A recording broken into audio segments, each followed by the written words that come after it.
I got a clicker here. Here we go. There we go. There we go. All right, we're going to do a quick video just to give you an idea of what the business that I run right now does, and then we're going to back up and I'm going to share a little bit about how I got there.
That gives you a quick idea of essentially what our business does. I'm going to talk a little bit about that more later, but what I want to do first is actually have you guys answer a question. You don't have to do it out loud. You don't have to say it to a neighbor. I just want you to kind of get the wheels turning in your brain here. First, what is something that you've done that was really, really hard the first time that you did it? Not really hard, really, really hard. Like incredibly hard that you can maybe think back to. I want everyone to shut your eyes. So there's just a little bit less distraction. You don't have to say it to a neighbor. Actually, don't say it to a neighbor. Just think of something that was really stinking hard the first time that you did it.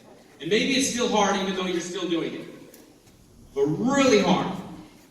It could even be when you were a lot younger. I know one thing that was really hard for my middle son was going to kindergarten for the first week. Really hard. Maybe you have something in your brain right now. Maybe something really hard happened this morning or on the weekend.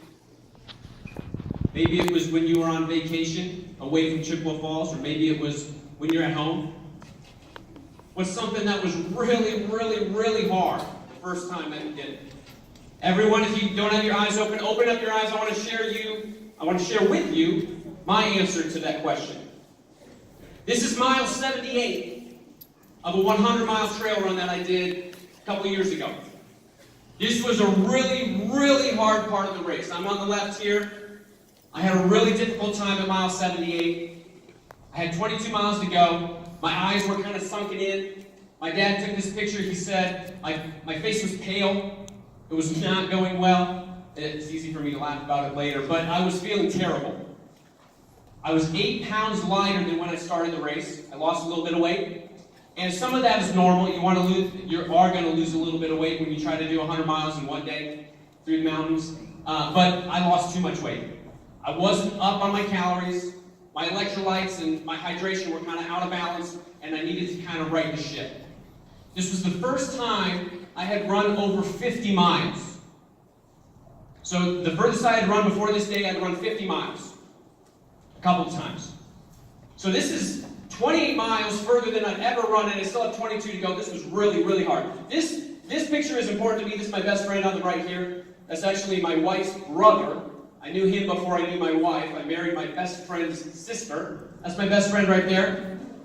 He is University of Wisconsin Eau Claire graduate, just like myself. We ran on the cross country and track teams together, put in a ton of miles, but this was a particular stretch that we put together we started. He didn't start the race with me. He's my pacer, so he's been with me since mile 62. He's been with me for 16 miles. We started off laughing and joking and running through the mountains together. A lot of fun. And then I got down to the river here, and it was not good. I was not talking, and I was in a calorie deficit. So I needed to do something different. And what I want to talk about today is things that are really hard, especially the first time you did it, the first time you do that. Sometimes it's a lot harder to do something the first time, and then you do it again. and it gets a little easier, and then you do it again, you have more experience, and then you talk to someone else that's done it, and it's a little bit easier, and you get a little bit more guidance along the way, right? It's a lot harder to do something sometimes when you do it the first time. So, I'm going to come back to the story. There is a finish to the story, but I want to talk about doing something for the first time, like you're going to maybe do today. You're going to be shown what it means to be in the workplace, in different environments, maybe something that you've never done before. Okay? Maybe you have questions about what high school even feels like, or what college, or maybe you're not going to go to college. You don't know kind of where you're going to be going to end up in a job, or in a vocation, or in the military. There's a ton of stuff out there. There's just a ton of stuff that you can do, and you have a lot of questions, and there is a reality that it might be very hard the first time you do something that's new. So I'm going to go to the next slide here, just give you a little bit about my background, where I got to owning my own business. Because I did not go to school for business management. I did not go to school for an entrepreneurial program. I went to school for math and physics at the University of Wisconsin, Eau Claire here. They did not have an engineering program, and they still don't, that's fine. But I went to Madison to get a master's degree in engineering, mechanics, and astronautics, because I wanted to be an engineer. And this is kind of what I was good at in school, just the math and science kind of part of things, and I still love that stuff, love it. But what got me there, even before I was in college, I was a paper boy. If I just list my experience, it's kind of overwhelming to see all the jobs that I've done. Okay? And if you ask your parents, if you ask aunts and uncles, ask them, how many jobs have you done?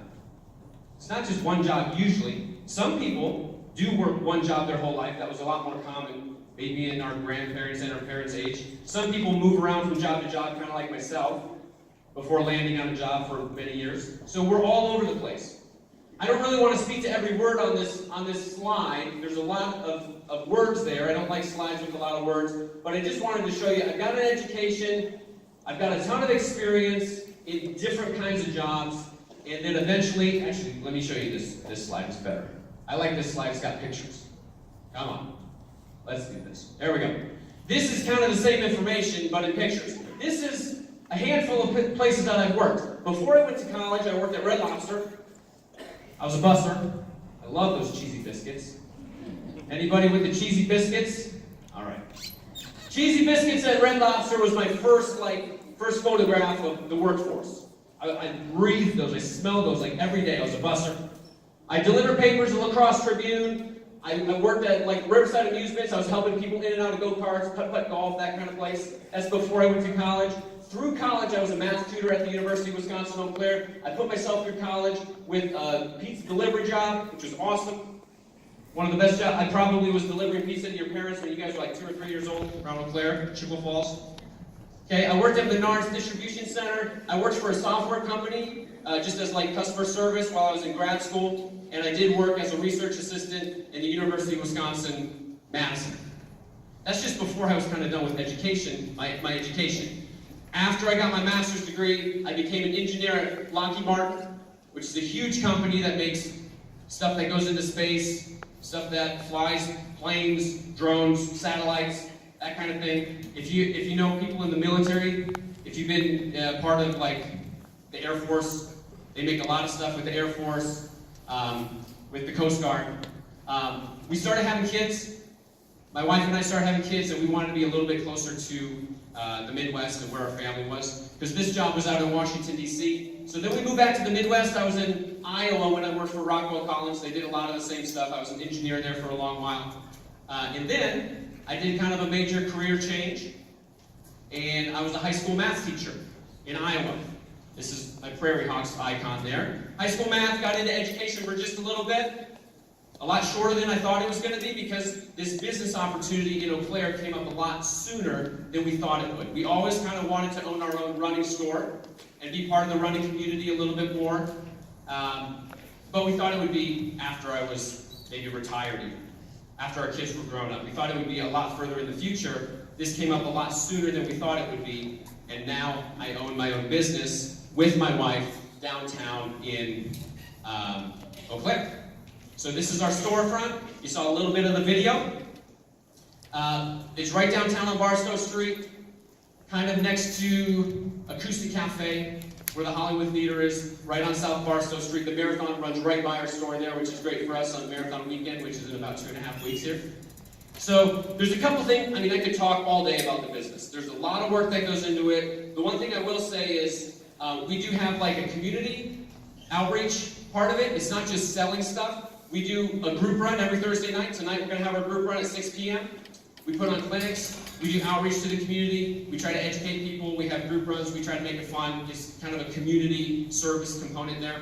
And then we also have a gait analysis. We have a treadmill and a monitor there where we actually help people pick the right shoes. We don't just try to sell stuff and leave you to your own knowledge. We try to be the experts in the area with how much support, how much cushion, how much you overpronate, how much you underpronate, supinate. We need to know exactly what your natural mechanics are before we suggest a family or a subset of shoes for you. And then we can kind of play around with the cushion as well and see what you need for your purpose. One misconception is that we are Blue Ox Running, so only runners come into our store. That couldn't be further from the truth. We actually have a ton of walkers, a lot of people that are on their feet all day, a lot of people come in from the podiatry office, from the doctor's office that have trouble with their knees and their hips, and they just maybe stand all day. In a warehouse, a lot of nurses, a lot of teachers, a lot of people in the restaurant industry need good quality, cushioned, supportive footwear, and we are there to help them kind of narrow that down. All right, so that's where I'm at now. I could go, there's a lot there. We could go into business plans and budgets and strategic planning and all that good stuff. But I want to talk about how we got there. Because it might look, I'm going to go back one. It might look like this. I've done a lot of stuff. I've been in a lot of different positions. And okay, let's just say I go from Red Lobster to working at Menards. And then I'm done with my schooling, so then I got to move to Madison, so then I'm a research assistant, I'm jumping all around, and it might look like, okay, I've got these skills at this job, and I'm moving on, so I just take these skills and what I've learned, and I put it in the garbage can, and then I go start somewhere else. And now I'm an engineer instead of a math tutor, or I'm an engineer rather than working at the Menards Distribution Center. And what my overarching theme today is that there's a lot more in common with what I did in all these than you think. There's a lot more that's the same when you go from job to job and school to school and city to city, even though it looks that I've done a lot of different stuff. This is what I want to get to today. What's all the same in this journey? What's the same? We have to build skills. There's three things I'm going to talk through really quick. The first thing is building skills. So you're going to get an opportunity today to see what it means to be in the workforce in a couple different jobs, and I want you to see what the day-to-day operations are of that job. Like, what does it mean to be an engineer at 9 a.m. in the morning? You need to know, if you want to be an engineer, you need to know, answer that question. You need to know what your week looks like. How many hours a week are you going to spend in meetings? How many hours a week are you going to spend doing your own work at your desk? You should know kind of what that day and what that week looks like. And that's very particular to those jobs. But what I want to talk about is what's the same? What's the same? When it comes to my day as a business owner, that's totally different than my day as a pizza delivery driver. But there's a ton that's the same. What's the same? Building skills. Skills are things that you're going to take through the rest of your life. Let me highlight two that are really important that you can do now. Okay? Number one, time management. Time management. You, as a middle schooler, need to learn time management. You probably already have a couple things in place with an assignment notebook, or a calendar, or however you do it. I, as a business owner, need to know time management. As a pizza delivery driver, I needed to know time management. Which side of the city am I going to go to first? What's the fastest route? What's going to be more efficient? Am I going to the west side, the east side? Do I come back for the extra breadsticks when they call me as I'm over here? Or do I go to that other, right? You need to know time management. So get your trellis, that's a weird word for just like your framework. Get your framework started now. And it might be different for you. Like, these are my notes. These are handwritten notes.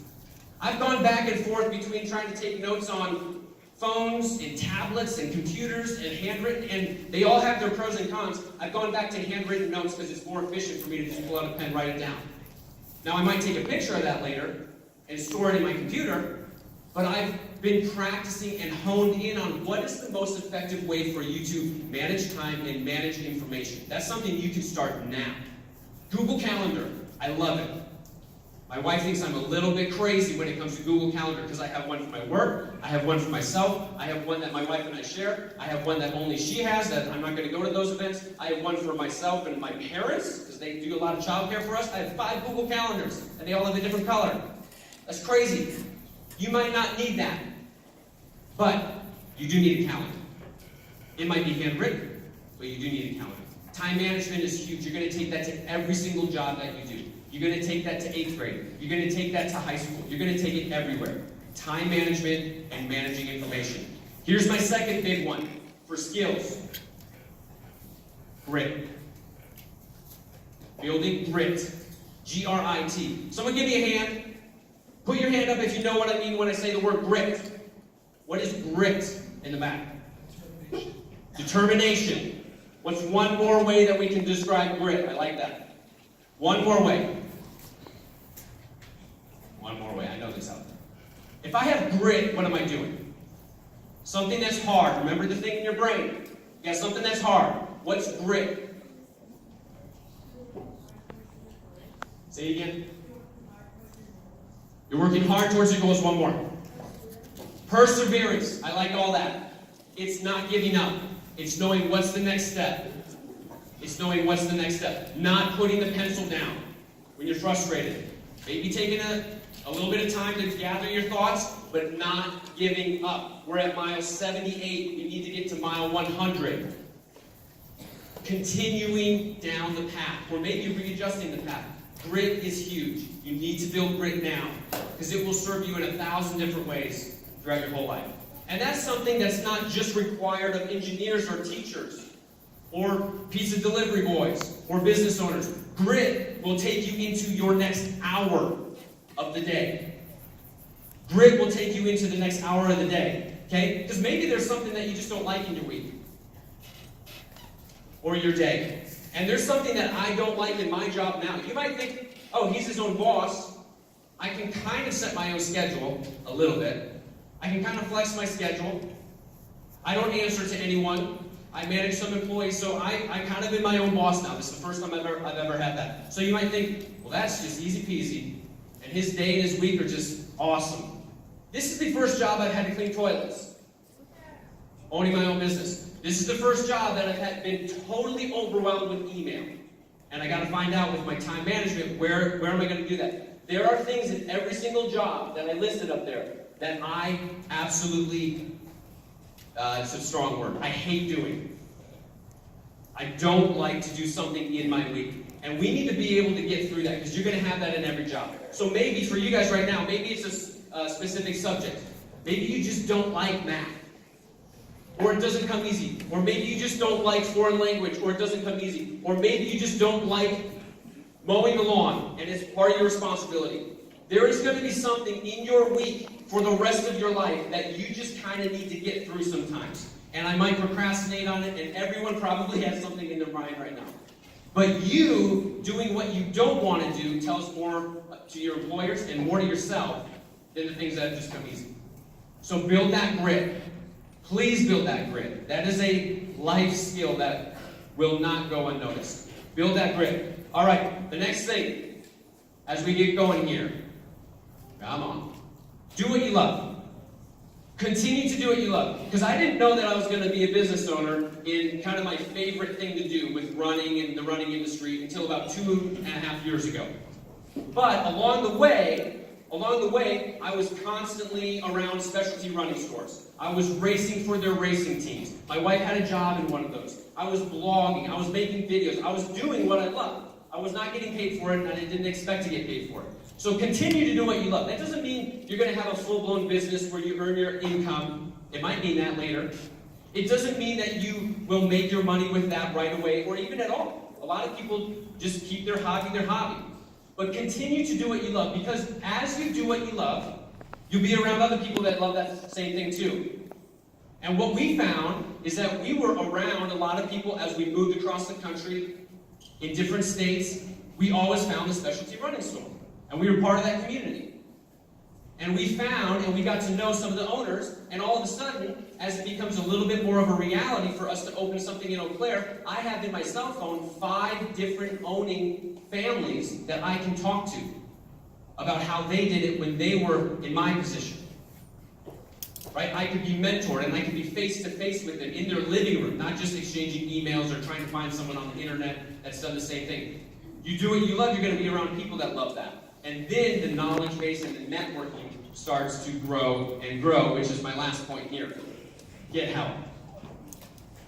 Get help. Okay, I'm going to stand over here. So if there's one thing you're going to remember, hopefully, out of everything I've said, find someone that's done what you want to do and talk to them. That's my number one piece of advice. Find someone that's done what you want to do and talk to them. Get help. Get help. I think sometimes our culture and our world and the message that says you can do anything that you want to do, you just got to work hard. I think that's put out there a little too quickly sometimes. You got to get help. You got to know the path to get to the goal. And you can absolutely do a lot more than you probably think you can. You can absolutely do a ton with help, with people that have gone before you. Okay, I was able, out of those 5 owners that I knew that had owned a running store before I did, I was able to take one in particular, go to his house, sleep on his couch, be mentored by him, follow him around in the store, get to know their budgets, get to know what they did when they started. They were very generous with me. They opened up some of their books, and they showed me, this is what we did when we did it. Okay? So get help. Absolutely get help. Network. Know people that have gone before you. All right, let's finish up here. As I was coming down to mile 78, here's the rest of the story. This is actually just down the road from that first picture. There was an aid station that I needed more calories. I needed to drink more fluids, get some electrolytes and some sodium and salt in my body, and I needed more calories. This guy, I'm the one in front here, feeling terrible. We're crossing a river. This is the American River down in California. And we're still at mile 78. This guy behind me, his name is Joe. He also ran for the University of Wisconsin, Eau Claire. And the reason this picture is important to me is because he had run this race 3 times. And this is my first time going over 50 miles. So Joe knows the deal. Joe's been here before. He knows the course, and more importantly, he knows how I feel. He's been there before, and he was the one that gave me advice that let me know this is what you're going to eat right now, this is how your stomach feels, so let's do this instead of this. Let's walk for this amount of time and then run again. If I didn't have Joe, I wouldn't have finished the race. There's no chance. Okay, I would have quit, and I wouldn't have been able to get back onto a healthy calorie base. So, find people that have gone there before you and talk to them. The rest of the race was incredibly difficult, but I got it done. 22 more miles. I had some highs and lows. We're in the middle of the night, like with a headlamp on. You're running on this like single track trail through the middle of the night, just hoping like a cougar or a bear isn't waiting for you. But you have 2 people instead of 1. A lot safer with 2 people. So get to know people that have gone before you. It's a lot easier mentally and physically, and actually just getting the work done to do it with people that have gone before you. Okay? So here's the last slide here, and we're going to end today with 2 questions. You don't have to close your eyes this time, okay? 2 questions. Who can help you? And more specifically, like, what's their name? Just to be a little bit more clear, like have someone in mind. There's people in the room that want to help you. There's teachers and administrators, and there's people at home, and there's people in the workforce and in the community that want to help you. And it might be overwhelming today to think that you have to make decisions about your career, and you don't. I want to put that out there. We want you to explore and see what's out there. Don't feel the pressure to feel like you have to make a decision about what you're going to do for the rest of your life today. Do not feel that pressure. You should feel a good pressure to find out more about what you like to do. To find out more about the people that have gone before you. To gather information. Okay? Because things are going to change, and you're going to kind of go down one path and maybe not know if it's what you thought it was, and that's just fine. I've had a dozen different jobs. Okay? But get to know what it is you're interested about and talk to people. So not just who can help you, because you might just think, well, someone that's an engineer, or someone that's a beautician, or someone that's gone to the military, or someone that's an administrator or a teacher. No, what's their name? And if you don't know their name, talk to a teacher, talk to your parents, talk to your parents' friends, talk to your aunts, talk to your uncles, talk to people. And they will know names about people that have gone before you and done what you want to do. Okay? That's it for me. Thank you. You've been awesome with your attention. Your eye contact is ridiculous for 9 a.m.